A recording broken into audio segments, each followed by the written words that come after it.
Welcome back, YouTube fam. Today's video is about some of the craziest cases of people faking their own death and getting caught. From elaborate schemes to poorly executed plans, these stories will leave you on the edge of your seat. Get ready to be shocked because we're about to reveal 15 times people faked their death and got caught.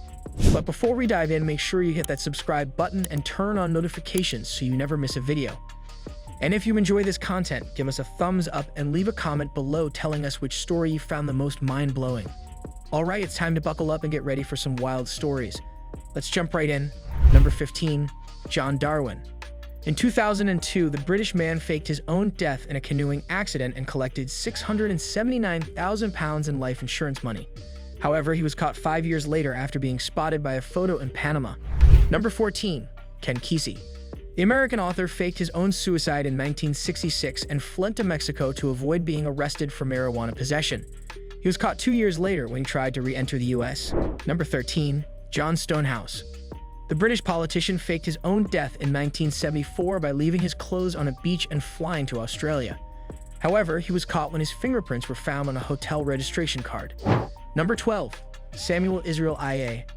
The American hedge fund manager faked his own suicide in 2008 to avoid going to jail for fraud. However, he was caught a few weeks later after a note he left behind was found to be fake. Number 11. Anna Sorokin. The Russian-born socialite faked her identity and posed as a wealthy German heiress in New York City. She was eventually caught and sentenced to prison for multiple charges, including grand larceny and theft of services. Number 10. Marcus Schrenker.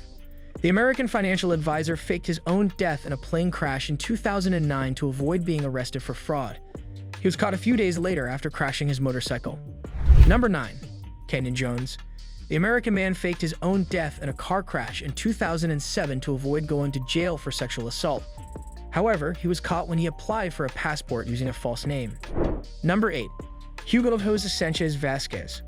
The Mexican man faked his own death in 2011 to avoid going to jail for robbery. He was caught a few months later when police found him living under a false name. Number 7. Simon Darwin. The son of John Darwin, he also faked his own death in a canoeing accident in 2015 to claim £137,000 in life insurance. However, he was caught a year later and sentenced to prison. Number 6. Jose Salvador Alvarenga. The Salvadoran fisherman faked his own death in 2012 to avoid prosecution for a murder. He was caught a few months later when he washed up on a Pacific island. Number 5. Michael Rosenblum. The American lawyer faked his own death in a kayaking accident in 2008 to avoid going to jail for fraud. However, he was caught a few months later when he was found living under a false name in Florida. Number 4. Pamela Fade. The American woman faked her own murder in 2008 to collect $1.8 million in life insurance money. However, she was caught when surveillance footage showed her in a parking garage around the time of her supposed murder. Number 3. Anne Darwin. The wife of John Darwin, she also faked her own death in 2002 and collected £250,000 in life insurance money. However, she was caught 5 years later when her husband was discovered alive. Number 2. Jose Salvador Alvarenga. Again, the Salvadoran fisherman faked his own death a second time in 2020 to avoid paying a debt. However, he was caught when his body washed up on a beach and was identified by his family. Number 1. Emile Cilliers. The British Army surgeon faked his wife's death in a parachute jump in 2015 to collect a life insurance payout. However, he was caught when investigators found evidence of tampering with the parachute. Thanks for watching. If you found this video as fascinating as we did, make sure to hit that like button and subscribe to our channel for more thrilling content. If you know any other wild stories of people trying to fake their own demise, let us know in the comments below. And don't forget to share this video with your friends who love true crime and mysteries.